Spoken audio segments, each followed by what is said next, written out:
السلام عليكم ورحمة الله وبركاته، وأهلا بكم معايا في درس جديد من دروس تعليم الكروشيه من وين. في درسنا النهاردة إن شاء الله هشرح معاكم وحدة مربعة زي ما احنا شايفين لعمل شال مثلث أو شال مستطيل، شال حريمي أو شال بناتي زي ما احنا شايفين بالتشبيه. الوحدة بتاعتنا سهلة وبسيطة وأتمنى يا رب إنها تعجبكم. الشال بتاعنا يا رب بس نقدر نشوفه من الصورة بيكون بالشكل ده. هو طبعا في الصورة هنا معمول صيفي بالخيوط القطن ومستخدمين الالوان اللي هي جنجة. انت ممكن تستخدمي لو حابة تعملي الشال اكتر من لون، بتستخدمي اكتر من لون بكل مربع بلون. لو حابة ان انت تجيبي الخيوط اللي هي بتكون الجنجة الملونة اساسا، فبتكون طبعا المربع نفسه داخل فيه تدريجات الوان كتير جدا وبيكون شكله حلو قوي. طبعا احنا يعني في الشتاء ما بقاش عليه كتير، فطبعا اللي حابب يطبق الوحدة دي على شال صيفي زي ما اتفقنا هنستخدم الخيوط القطن. استخدمي ممكن اليز ديفا، اليز كوتون جولد، ممكن تستخدمي يارن ارت، ممكن تستخدمي القادسية او الحلوان او خيوط مصر البيضة او الخيوط المصرية. عامة بيبقى فيه خيوط بتتباع شلات بدون اسامي خالص، والله ممتازة جدا بصراحة، وانا كمان احيانا بحب استخدمها. ولو طبعا الصوف انتوا طبعا تقدروا تحددوا نوعية الصوف اللي انتوا حابينها او سمك الخيط اللي انتوا حابين تشتغلوا بيه. النهاردة ان شاء الله هنبدأ نشتغل الوحدة بتاعتنا.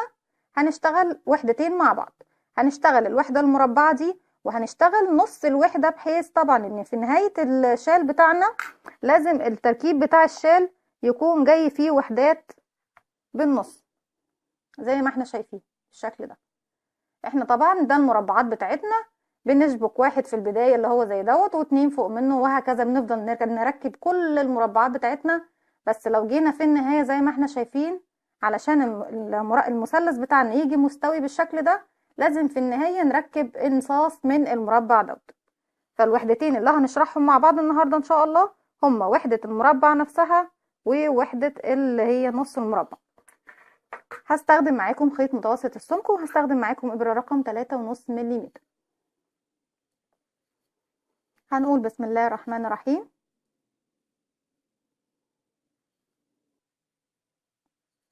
هسيب مسافة من الخيط وهلف حلقة على الهوا بالشكل دوت.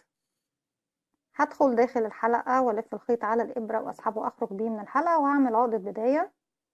بعد كده هرتفع 10 سلسلة، 1 2 3 4 5 6 7 8 9 10. في نهاية ال10 سلاسل بروح في اول سلسلة بقفل بغرزة منزلقة.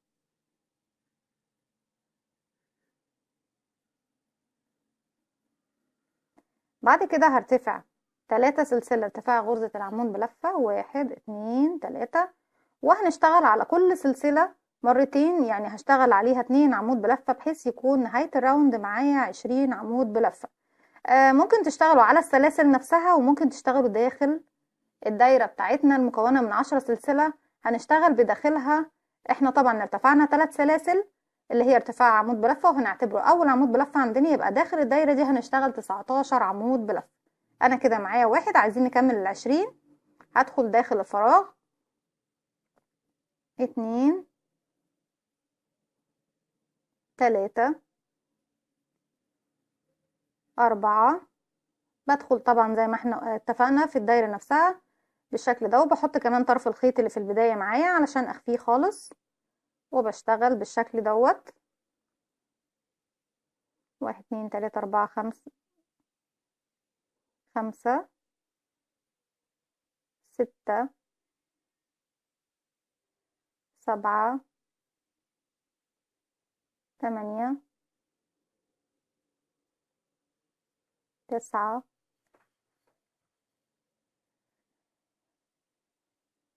10 11 12 13 14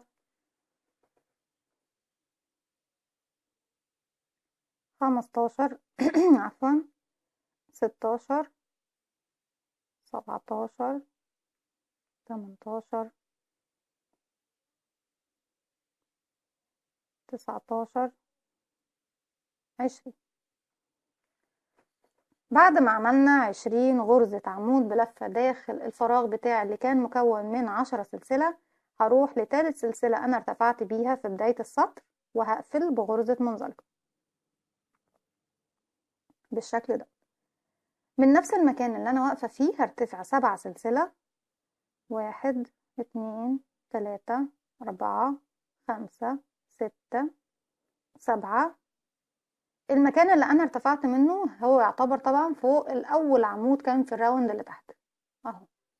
هروح للعمود اللي بعده في حرف ال V، هدخل وهقفل بغرزة منزلقة، هلف الخيط واخرج كمان من الحلقة اللي موجودة معايا على الإبرة. أصبح عندي الدايرة دي اللي طبعا هنشتغل فيها أول راوند هيكون عندي في المربع. بعد كده همشي بغرزة منزلقة فوق 3 عمود بلفة كده، 1 2 3، وفي رقم 4 بردك هدخل بمنزلقة، وبعد كده هرتفع 7 سلسلة، 1 2 3 4 5 6 7. هروح للمكان اللي بعده، طبعا انا شبكت هنا، هروح للفراغ اللي بعده وهشبك غرزة منزلقة بالشكل ده. كونت زاويتين من المربع بتاعي. تاني همشي 1 2 3 منزلقة، والرابعة اهي 4 منزلقة، وبعد كده 7 سلسلة، 1 2 3 4 5 6 7. هروح للمكان اللي بعده، انا هنا اهو، هروح للي بعده ادخل في حرف ال V واقفل بغرزة منزلقة. هكرر تاني، همشي 1 منزلقة، 2 فوقيها بمنزلقة، 3 فوقيها بمنزلقة، فرابع واحدة هنعمل منزلقة، ومن نفس المكان هرتفع 7 سلسلة، 1 2 3 4 5 6 7. هسيب الفراغ اللي انا طبعا طلعت منه واروح للفراغ اللي بعده واقفل بغرزة منزلقة. اللي بقى عندي هنمشي بمنزلقة، 1 2 3، وفي رابع واحدة هنعمل فيها منزلقة.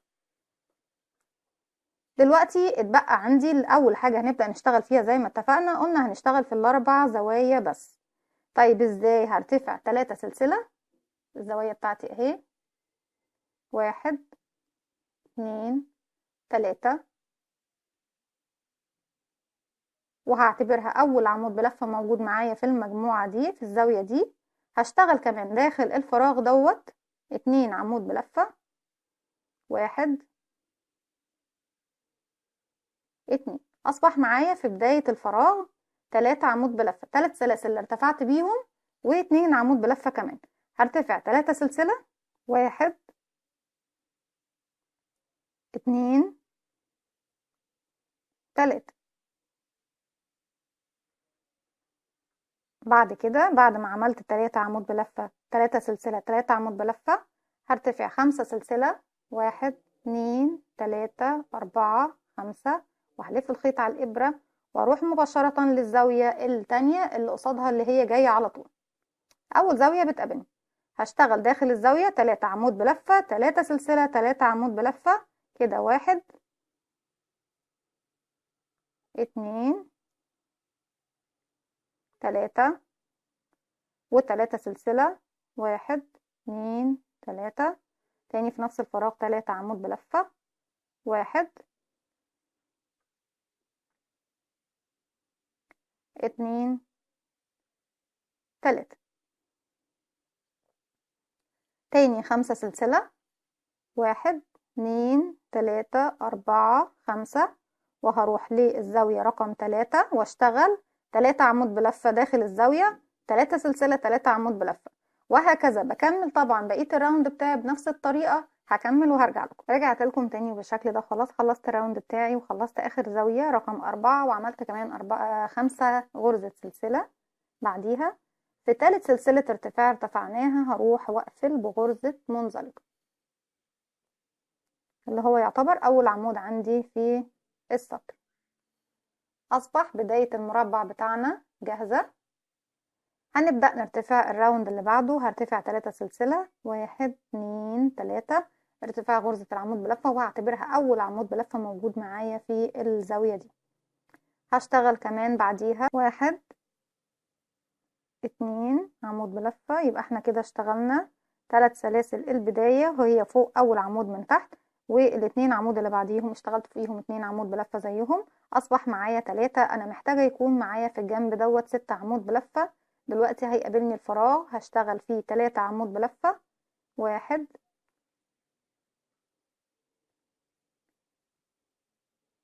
2 3. اصبح معايا كده في بداية الراوند بتاعي 6 عمود بلفة. نتجوا من ايه؟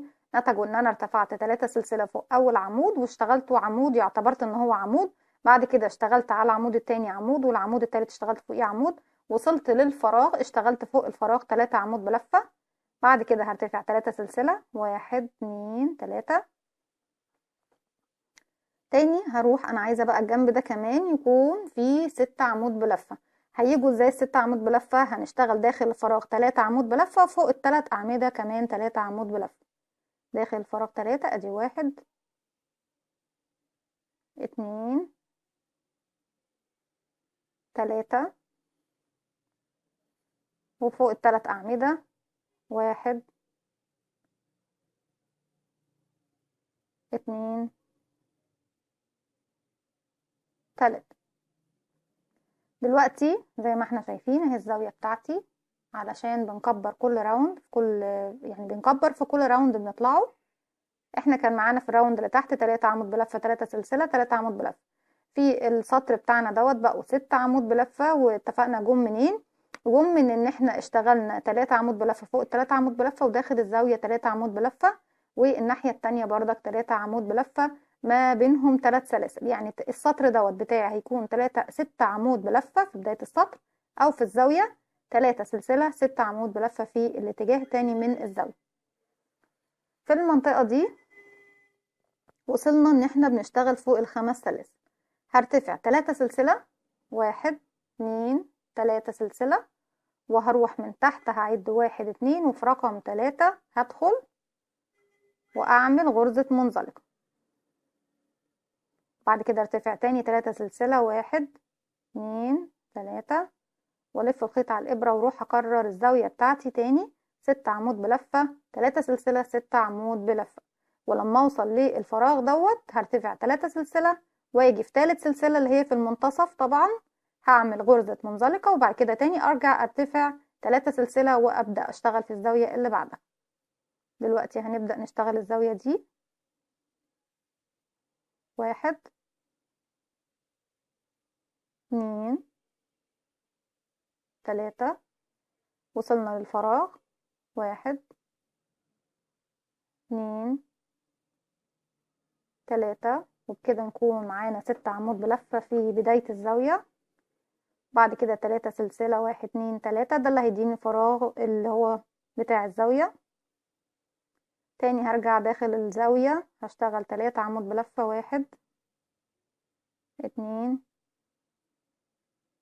3، هتبقى لي 3 عمود بلفة اشتغل فيهم 3 عمود بلفة، 1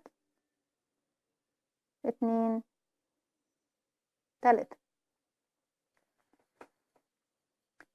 زي ما احنا شايفين الوحدة بتاعتنا بدأت تظهر اكتر. احنا دلوقتي رايحين نشتغل فوق الخمس سلاسل او ال5 سلسلة. هنرتفع 3 سلسلة، هنزل اقفل في تالت سلسلة من تحت بمنزلقة، وهرجع تاني ارتفع 3 سلسلة واروح اشتغل في الزاوية اللي بعدها، وهكذا بكمل الراوند بتاعي بنفس الطريقة. هكمل وهرجع لكم. رجعت لكم تاني بالشكل ده. خلاص خلصت او ختمت الراوند بتاعي او السطر بتاعي. انا طبعا هنا في المنطقة دي اللي فوق السلاسل اشتغلت 3 سلسلة وقفلت بمنزلقة في تالت سلسلة من تحت، رجعت اشتغلت 3 سلسلة، هروح اقفل بمنزلقة في تالت سلسلة ارتفعت بيها في اول عمود بلفة موجود عندي في الراوند ده بالشكل ده. طيب السطر اللي جاي هنشتغله ازاي؟ هنشتغله احنا معانا في السطر دوت 1 2 3 4 5 6 في الزاوية، في بداية الزاوية 3 سلسلة 6 عمود بلفة في الجنب التاني. يعني كل زاوية معايا بيكون فيها 6 عمود بلفة، 3 سلسلة 6 عمود بلفة. الراوند اللي جاي احنا عايزين نخلي الست عمود بلفة دول 3 سلسلة، 6 عمود بلفة هيكونوا 9 عمود بلفة، 3 سلسلة 9 عمود بلفة. نفس اللي عملناه في الراوند اللي فات هو هنكرره بس بزيادة العدد. 1 2 3. وطبعا الثلاث سلاسل دول هنعتبر ان هي اول عمود بلفة موجود عندي في الزاوية. بعد كده هنروح للي بعده كده 2 3 4 5 6. كده معايا 6، اتبقى لي 3 في الجنب اليمين. اتفقنا ان الزيادة بتاعتنا دايما بتكون داخل الثلاث سلاسل اللي هي في الزاوية. 1 وبكده يبقى 7 2 8. رقم 3 داخل الزاوية يبقى كده معايا 9 غرزة عمود بلفة في الجانب اللي هو الأيمن اللي على اليمين. 3 سلسلة 1 2 3. هروح تاني هعمل 3 هنا عمود بلفة داخل الزاوية فوق الثلاث سلاسل. 1 2 3. اتبقى لي الست عمود بلفة هشتغل فوقيهم كده 4 5 6 7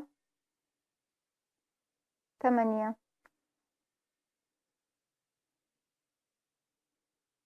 9.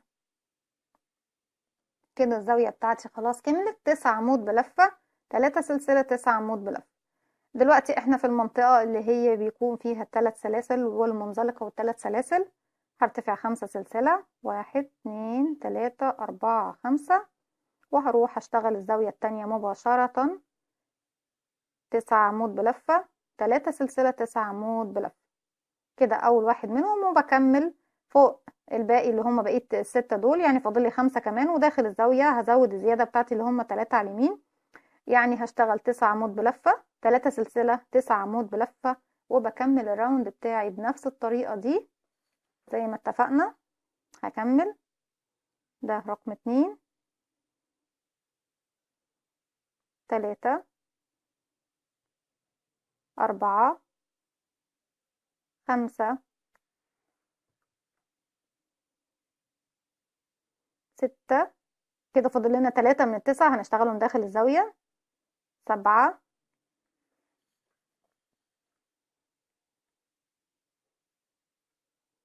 8 9. 3 سلسلة 1 2 3. واروح للجنب التاني اكمل بقية الزاوية ب9 عمود بلفة. هنشتغل منهم 3 داخل الزاوية هي دي 1 2 3. وهكمل ال6 عمود بلفة عشان اكمل ال9. كده 4 5 فوق كل عمود بعمود زي 6 7 8 9. وهكذا الراوند بتاعي كله بيكون بنفس الطريقة. 9 عمود بلفة 3 سلسلة 9 عمود بلفة 5 سلسلة المكان الفراغ دوت. وبعد كده بكمل الزاوية بنفس الطريقة. هكمل بقية الزاويتين اللي فاضلين عندي في المربع وهرجع لكم. رجعت لكم تاني بالشكل ده. خلاص خلصنا الراوند بتاعنا وفاضل ان احنا بس نشبك بعد ما خلصنا ال5 سلاسل اللي فوق الفراغ بغرزة منزلقة في ثالث سلسلة ارتفعت بيها في بداية السطر. الراوند اللي جاي هو الراوند الاخير، هو اللي بشبك فيه طبعا المربع بتاعي. عايزين نشوف هيكون طبعا الترتيب بتاعه ازاي او الاعداد بتاعته ازاي. احنا طبعا في الراوند اللي فات كنا بنشتغل فوق كل زاوية 9 عمود بلفة 3 سلسلة 9 عمود بلفة. في الراوند دوت هيكون عندي في كل زاوية 12 عمود بلفة 3 سلسلة 12 عمود بلفة. بس كل 6 غرز عمود بلفة انا بعمل غرزة بيكو اللي هي الغرزة دي. وهنشوف دلوقتي هنعملها ازاي. هنرتفع كالعادة 3 سلسلة 1 2 3 وده اول عمود بلفة عندي.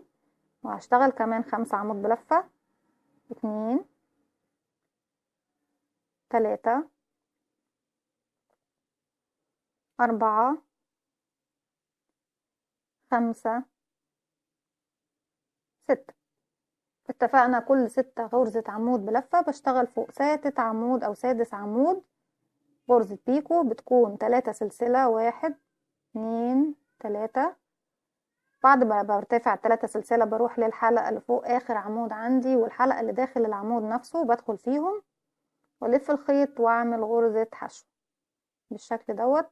بينتج عندي الغرزة الدايرة دي اللي بشبك فيها طبعا في الشال التاني بالشكل دوت. بعد كده بلف الخيط بتاعي وبروح اشتغل ال6 اللي جايين زي ما اتفقنا. لازم يكون معانا 12 في الزاوية كده، 1 2 3. اتبقى لي 3 عمود بلف عشان نكمل ال6. اتفقنا ان الزيادة دايما بعملها داخل الفراغ اللي هو فوق ال3 سلاسل. كده 4 5 6. يبقى اشتغلنا 3 عمود بلفة فوق ال3 سلاسل. بعد كده 3 سلسلة، 1.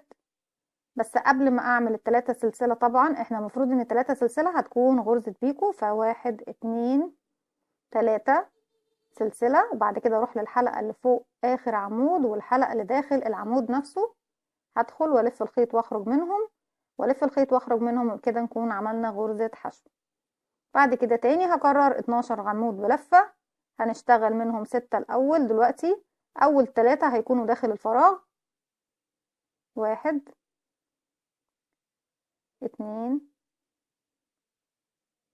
3. ده في نفس الفراغ اللي هو فوق ال3 سلاسل. وبعد كده هبدأ اشتغل على الأعمدة نفسها، 4 5 6. زي ما اتفقنا في سادس فراغ او في سادس سوري عمود بلفة برتفع وبعمل 3 سلسلة وبعمل غرزة بيكو. بس احنا عايزين نشبك بقى دلوقتي. هنعتبر ان ده العمود الاساسي بتاعي، سوري المربع الاساسي بتاعي. بعد كده المفروض المربع دوت بيكون بيتشبك فيه من اليمين هنا مربع ومن الشمال هنا مربع، بحيث ان احنا نكمل المجموعة بتاعتنا. فانا هكمل لغاية ما هوصل لايه. انا عايزة اشبك منين؟ انا عايزة اشبك الجزئية دي في بعضها. هكمل انا المنطقة دي كلها الزاوية دي، وهكمل الزاوية دي كمان لغاية ما اوصل لبداية الزاوية دي. هكملها بنفس الطريقة اللي احنا اشتغلنا بيها، بس اكمل معاكم دلوقتي.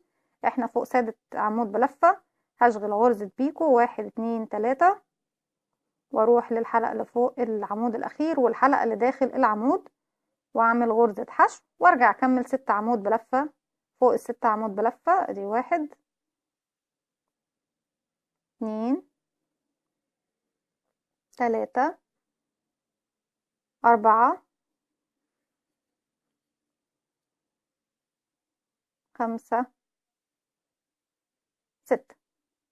طيب دلوقتي بعد ما كملت الزاوية زي ما احنا شايفين 12 عمود بلفة، 3 سلسلة اللي هي المفروض بقت غرزة بيكو اللي هي 3 سلسلة، بقى 12 عمود بلفة غرزة بيكو 12 عمود بلفة. بس انا بقولها 12 عمود بلفة 3 سلسلة 12 عمود بلفة عشان طبعا اختصار. ليه طبعا؟ عشان ما تتلخبطوش معايا. كل 6 عمود بلفة في سادس عمود بشتغل غرزة بيكو، يعني دول 6 اشتغلت فوقيهم غرزة بيكو، ودول 6 في السادس اشتغلت غرزة بيكو ورجعت تاني اشتغلت 6 وبعد كده غرزة بيكو وبعد كده اشتغلنا 6. بعد ال6 الاخرانيين بعمل ايه؟ انا دلوقتي فوق الفراغ اللي هو عنده ال5 سلاسل من تحت، هشتغل 3 سلسلة، 1 2 3، وهروح لتالت سلسلة احنا عملناها من تحت وهدخل وهعمل غرزة منزلقة وارجع تاني ارتفع 3 سلسلة واروح اشتغل في الزاوية اللي قصادها على طول زي ما احنا اشتغلنا الزاوية الاولى.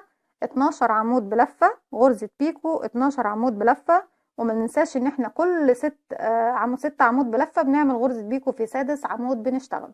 هكمل طبعا لغاية ما اوصل للمكان اللي اتفقنا عليه، وبعد كده هرجع لكم نشبك مع بعض وبعد كده نعمل مع بعض النص مربع او المثلث. رجعت لكم تاني وزي ما احنا شايفين انا وصلت للمكان اللي اتفقنا عليه. انا في الزاوية دي زي ما احنا شايفين اشتغلت نصها، اشتغلت 12 عمود بلفة.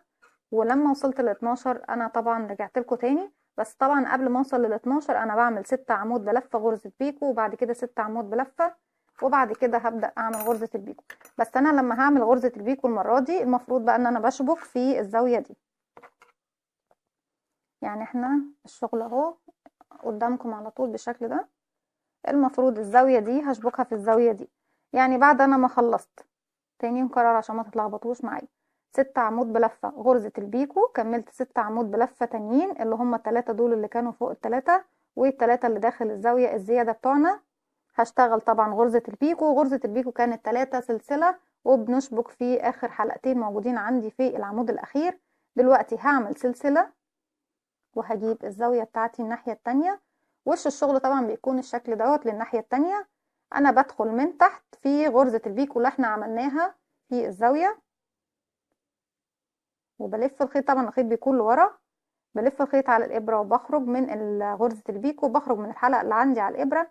كده انا عملت تاني سلسلة في غرزة البيكو، هرتفع كمان سلسلة يبقى دي التالتة، وهروح في الحلقتين، الحلقة اللي فوق اخر عمود والحلقة اللي داخل العمود نفسه، وهشغل غرزة الحشو بتاعتي واكمل غرزة البيكو. اصبح احنا كده شبكنا الزاويتين في بعض. طيب ايه باقي ان انا اكمل بقية الزاوية.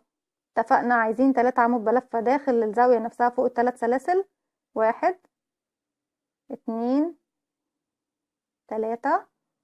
وبعد كده هكمل بقى على بقية ال9 عمود بلفة دول. بس الأول نكمل لغاية رقم 6، دي كده 3 4 5، دي رقم 6، وهي اللي أنا طبعا بعمل فيها غرزة البيكو. اتفقنا لو بنعمل أول مربع لينا بنعمل غرزة البيكو على طول مباشرة بدون ما أشبك في حاجة. أما وقت التشبيك بعمل سلسلة، وبروح طبعا لغرزة البيكو اللي بتقابلني زي ما احنا شايفين اهو، المكان اللي بيكون قصادي على طول. برجع الخيط لورا وبدخل من تحت غرزة البيكو، هلف الخيط واخرج منها واخرج من الحلقة اللي على الابرة. كده عملنا تاني سلسلة. بعد كده هعمل سلسلة كمان اللي هي رقم 3، واروح للحلقة اللي فوق اخر العمود والحلقة اللي داخل العمود، والف الخيط واخرج، وبعد كده الف الخيط واخرج من حلقتين، ويبقى كده عملنا غرزة حشو. اصبح كده بقية الزاوية بتاعتي فاضل لي 6 عمود بلفة هكملهم، 1 2 3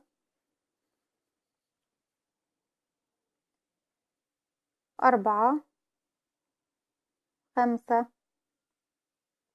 6. وبنفس الطريقة خلاص بالشكل دوت اهو بكمل المنطقة دي زي ما احنا عارفين.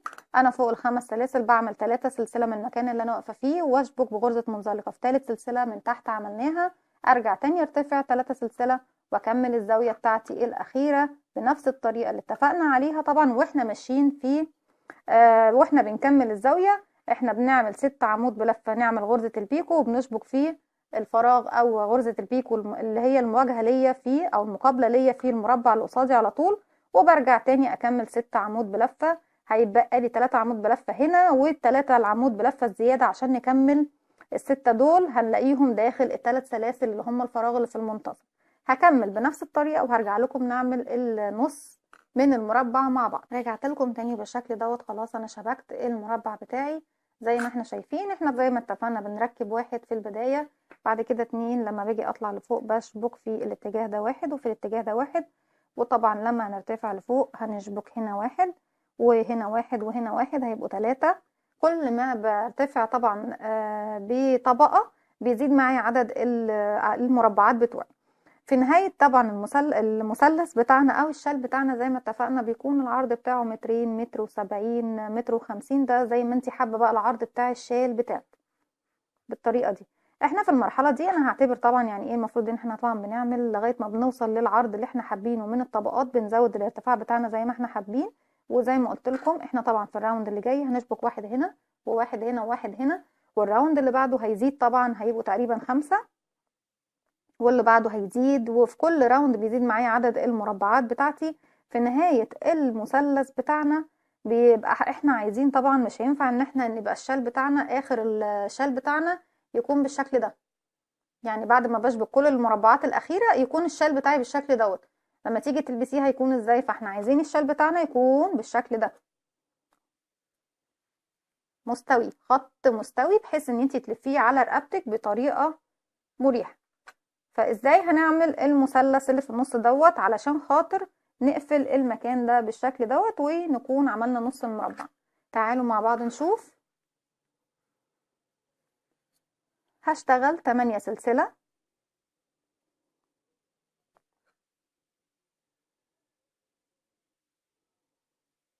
1 2 3 4 5 6 7 8، وهقفلهم بمنزلقة في أول سلسلة ارتفعت بيها. داخل الثمان سلاسل دول هرتفع 1 2 3، وهعتبره أول عمود بلف موجود معايا. أنا بشتغل بلون تاني بس يا جماعة عشان خاطر يكون في اختلاف واحنا شغالين، مجرد نوع من التنويع يعني. بعد كده احنا ارتفعنا أول عمود بلفة، داخل الفراغ ده أنا عايزة يكون معايا 12 عمود بلفة. الثلاث سلاسل اللي ارتفعتهم هعتبرهم أول عمود بلفة معايا، هشتغل داخل الفراغ دوت 11 عمود بلفة.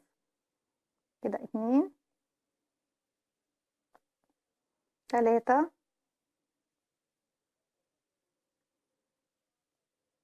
4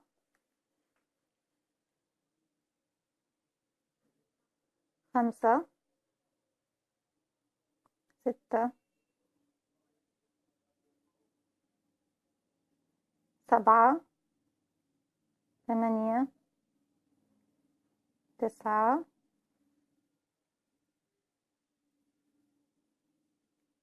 10 11 12. بعد ما اشتغلت 12 عمود بلفة داخل الدايرة بتاعتي بالشكل دوت، هرتفع 3 سلسلة، هنرتفع سوري 5 سلسلة، 1 2 3 4 5، وهبدأ أعمل أول زاوية هشتغل فيها في المثلث دوت. احنا دلوقتي 5 سلسلة فوق آخر عمود اشتغلناه، هروح للعمود اللي بعده. احنا هنا اهو دلوقتي هروح للي بعده وهشبك بغرزة منزلقة، وهروح اشتغل 3 غرزة منزلقة فوق 3 اللي جايين. ادي 1 2 3، وهدخل كمان في رقم 4 اشغل منزلقة وارتفع 5 سلسلة، 1 2 3 4 5، واروح للغرزة اللي بعدها هقفل بغرزة منزلقة، وبعد كده همشي 1 2 3، وفي اخر واحدة هعمل غرزة منزلقة اللي هي رقم 4، وهعمل الزاوية بتاعتي. انا كده عديت واحدة لسه، ايوه دي 1 2، لا احنا كده عدينا 1 2، دي رقم 3 ورقم 4 اهي.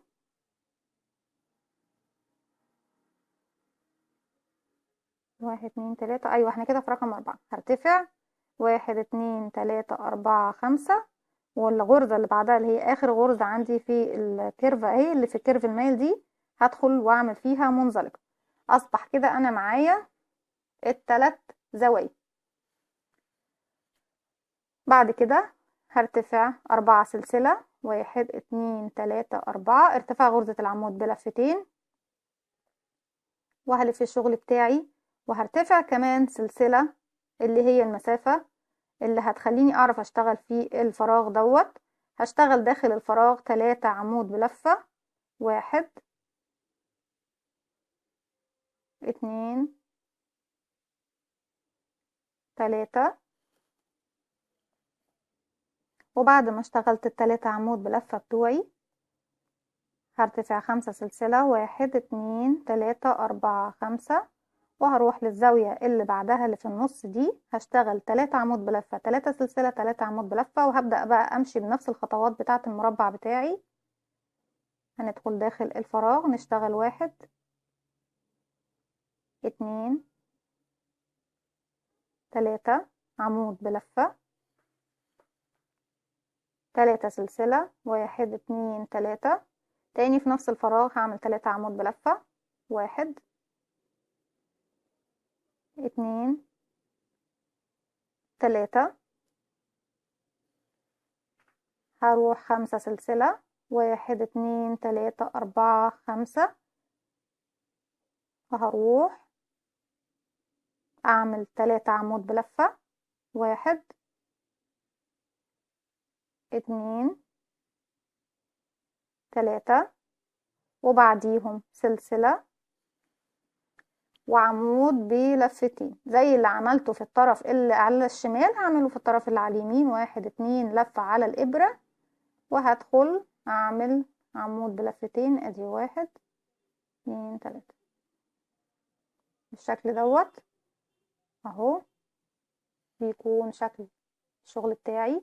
طيب في الراوند اللي بعده هنعمل ايه؟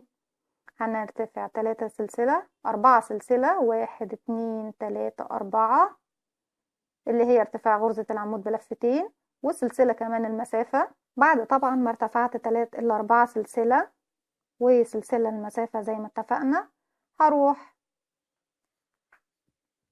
اشتغل داخل الفراغ اللي فوق السلسلة اللي تحت 3 عمود بلفة 1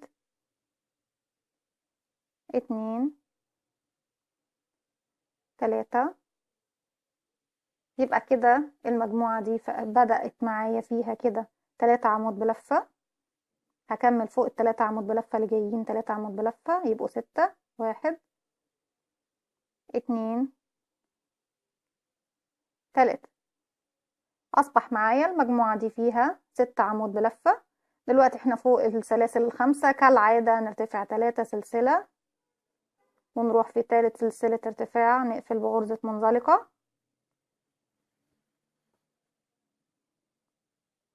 وتاني ارتفع 3 سلسلة واروح دلوقتي بتقابلني الزاوية دي هنشتغل فيها ازاي؟ هشتغل 6 عمود بلفة 3 سلسلة 6 عمود بلفة. هنشتغل فوق ال3 عمود بلفة 3 عمود بلفة 1 2 3 وداخل الفراغ 3 كمان عمود بلفة 1 2 3 و3 سلسلة 1 2 3 تاني هدخل داخل الفراغ اشتغل 3 عمود بلفة 1 2 3 والتلاتة عمود بلفة هشغل فوقيهم 3 عمود بلفة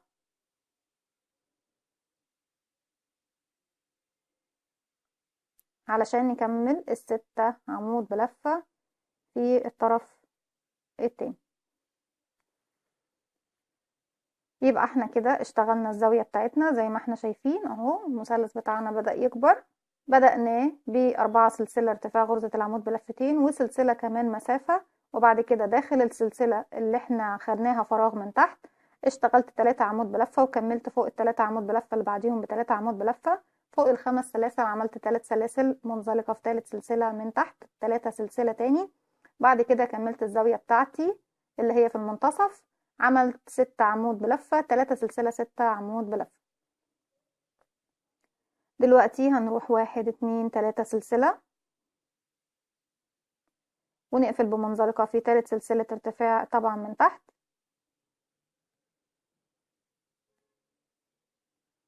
و3 سلسلة 1 2 3 وهروح فوق ال3 عمود بلفة اشتغل فوقيهم 3 عمود بلفة 1 2 3 وفوق السلسلة اللي تحت اللي احنا كنا واخدينها فراغ اشتغل كمان 3 عمود بلفة 1 2 3 بعد كده هاخد سلسلة مسافة وهروح اشتغل عمود بلفتين في نفس الفراغ بالشكل دوت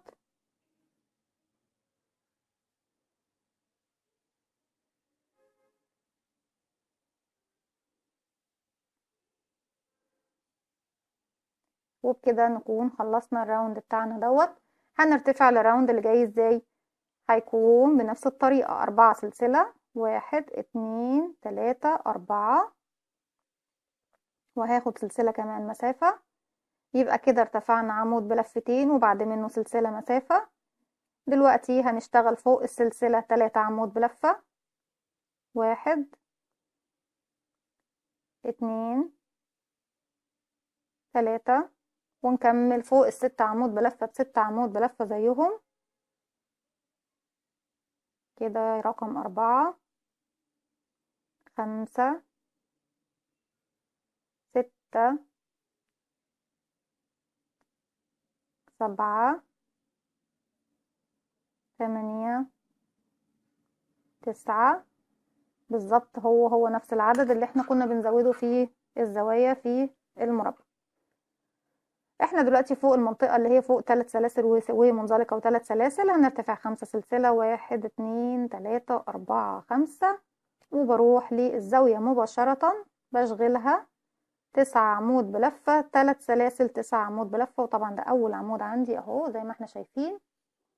1 2 طبعا بشغل فوق ال6 الاولانيين ب6 3 4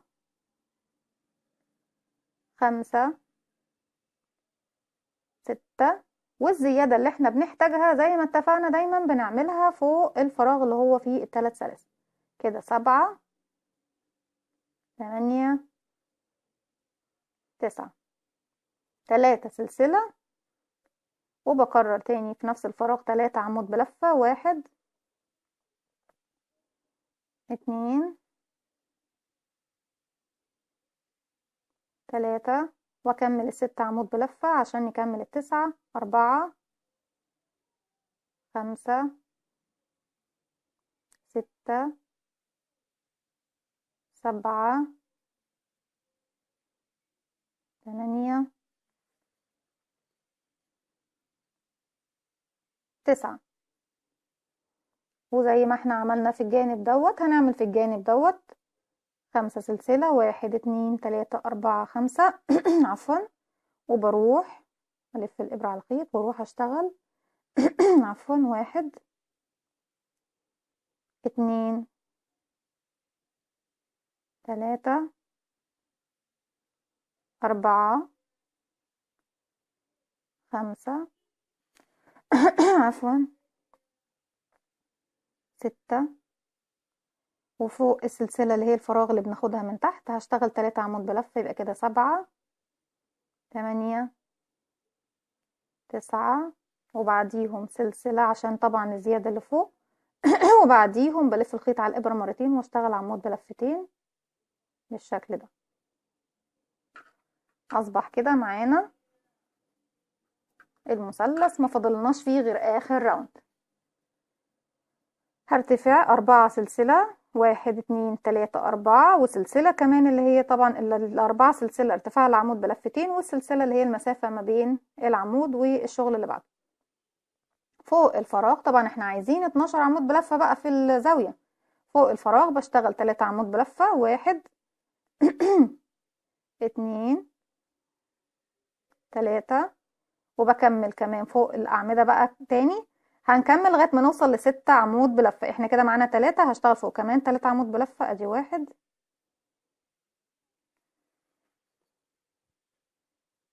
2 3 وده رقم 3 طبعا. واتفقنا ان في اخر سطر كل 6 عمود بلفة بشتغل غرزة بيكو. احنا هنشبك دلوقتي هنشتغل واحدة سلسلة مش هنشتغل 3 ونشوف المكان طبعا اللي انا واقفة فيه او هشبك فيه. المفروض غرزة البيكو دي هتكون هنا عندي دي. هاجي هنا هرفع الخيط بتاعي لفوق وهاجي من تحت الشغل هدخل في غرزة البيكو والف الخيط واخرج كمان من الحلقة اللي على الابرة واعمل كمان سلسلة واقفل غرزة البيكو بتاعتي فوق الحلقة الاخيرة من العمود الاخير والحلقة كمان اللي داخل العمود. هلف الخيط واخرج من حلقتين والف الخيط واخرج من حلقتين وبكده اكون عملت غرزة حشو. بقي لي دلوقتي احنا عملنا خلاص 6 هنشتغل فوق ال6 الباقيين 1 2 3 4 5 6 ودلوقتي فوق ال5 سلاسل احنا عارفين بنعمل ايه. 3 سلسلة 1 2 3 في تالت سلسلة من تحت ارتفاع او حتى من وسط السلاسل كده بدخل وباخد غرزة منزلقة. بعد كده 3 سلسلة وبروح اكمل الزاوية بتاعتي بنفس الطريقة. هرتفع 6 عمود بلفة وبعد كده اعمل غرزة بيكو واشبكها في الغرزة دي، وبعد كده هكمل 6 كمان بحيث يكون معانا 12 غرزة عمود بلفة في الراوند دوت. تحت كان معانا 9، في الراوند ده هيكون معانا 12 طبعا بالزيادة اللي احنا بنزودها. وبعد كده في المنتصف غرزة بيكو وبشبكها في المنطقة دي، وبعد كده بكمل طبعا بنفس الطريقة. هكمل وهرجع لكم نشوف في النهاية الشكل معانا ايه. رجعت لكم تاني بالشكل ده بعد خلاص ما شبكت بقية المثلث بتاعي زي ما احنا شايفين. وبكده طبعا المفروض ان احنا زي ما اتفقنا ان احنا بنكمل بقى الشال بتاعنا لغاية ما نخلص العرض بتاعه اللي احنا حابينه. طبعا بيبقى كل الشال بتاعي مربعات زي المربعات اللي شرحناها في البداية. وفي ختام الشال طبعا بنعمل مثلثات اللي هي نص المربع علشان الشال بتاعنا من فوق يكون جاي خط مستقيم. دي كانت فكرتي النهارده، اتمنى يا رب انها تنول اعجابكم. لو عجبكم الفيديو اعملوا لي لايك وشير وسبسكرايب واستنوني فيديو جديد من وي.